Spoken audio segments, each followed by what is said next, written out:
সবাইকে স্বাগতম জানাচ্ছি কুলিস রেসিপিতে। আবারও চলে এলাম বিকেলের নাস্তায় খুব ঝটপট তৈরি করা যাবে তেমনই একটি রেসিপি নিয়ে। রেসিপিটি হচ্ছে চিকেন স্যান্ডউইচ। খুবই অল্প উপকরণে তৈরি, খেতে ভীষণ মজাদার। আশা করছি আজকে রেসিপিটি সবার ভালো লাগবে। তাহলে চলুন রেসিপিটি দেখে নিই। রেসিপিটি তৈরির জন্য একটি প্যানে প্রথমে আমি দিয়ে দিচ্ছি 2 টেবিল চামচ রান্নার রেগুলার তেল। তেলটা গরম হয়ে আসলে এরপর এর মধ্যে দিয়ে দিচ্ছি একটি মিডিয়াম সাইজের পেঁয়াজ কুচি। এবারে এই পেঁয়াজটাকে সুন্দর একটা ব্রাউন কালার হওয়ার আগ পর্যন্ত ভেজে নেব। যখন পেঁয়াজটা কিছুটা ব্রাউন কালার হয়ে আসবে, ঠিক এরকম কালার চলে আসবে, তখন এর মধ্যে দিয়ে দিচ্ছি হাফ কাপ পরিমাণ চিকেন। একটু ছোট ছোট টুকরো করে লম্বাটে করে কেটে নিয়েছি। এবারে চুলাটা ছাইতে রেখে চিকেনটাকে কুক করে নিব যতক্ষণ পর্যন্ত না চিকেনের কালারটা চেঞ্জ হয়ে যায়।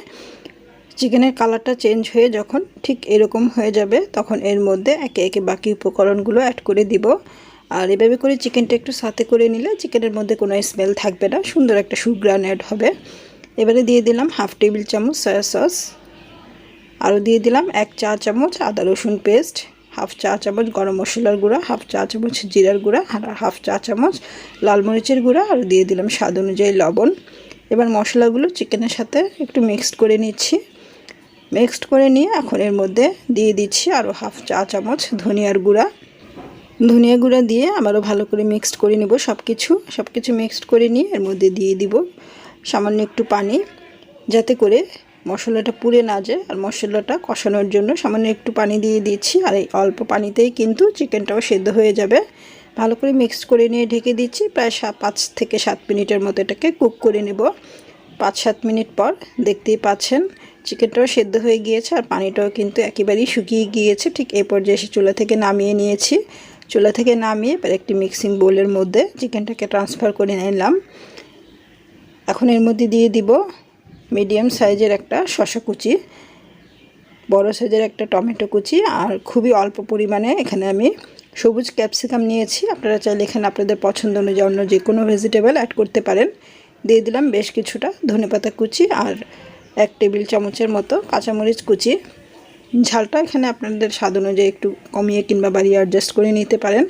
1/3 চা চামচ কালো গোলমরিচের গুঁড়া আর চিমটি পরিমাণে একটু লবণ অ্যাড করে দিচ্ছি। এবারে দিয়ে দিচ্ছি টমেটো সস 2 টেবিল চামচের মতো। আপনারা চাইলে এখানে মায়োনেজটাও অ্যাড করতে পারেন, তবে আমি আজকে একেবারেই হাতের কাছে, সবসময় আমাদের হাতের কাছে যে উপকরণগুলো থাকে সেই উপকরণগুলো দিয়েই এই চিকেন স্যান্ডউইচটা তৈরি করছি।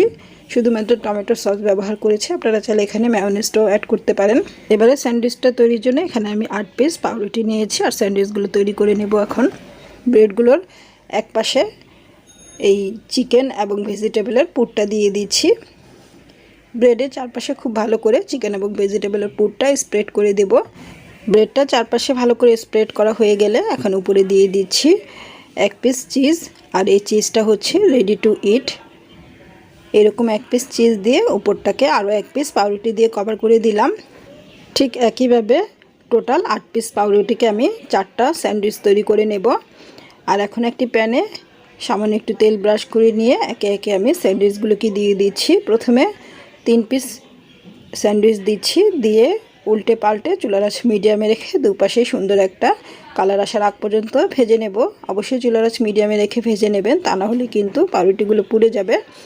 আর ভাজা হয়ে গেলে একইভাবে বাকি যেই স্যান্ডউইচটা আছে সেটাও ভেজে নেব। আর ভেজে মাঝখান দিয়ে কেটে পরিবেশন করছি। দেখতেই পাচ্ছেন কতটা লোভনীয় লাগছে। আশা করি আজকের রেসিপিটা সবার ভালো লেগেছে। সবাইকে ধন্যবাদ জানিয়ে বিদায় নিচ্ছি। আল্লাহ হাফিজ।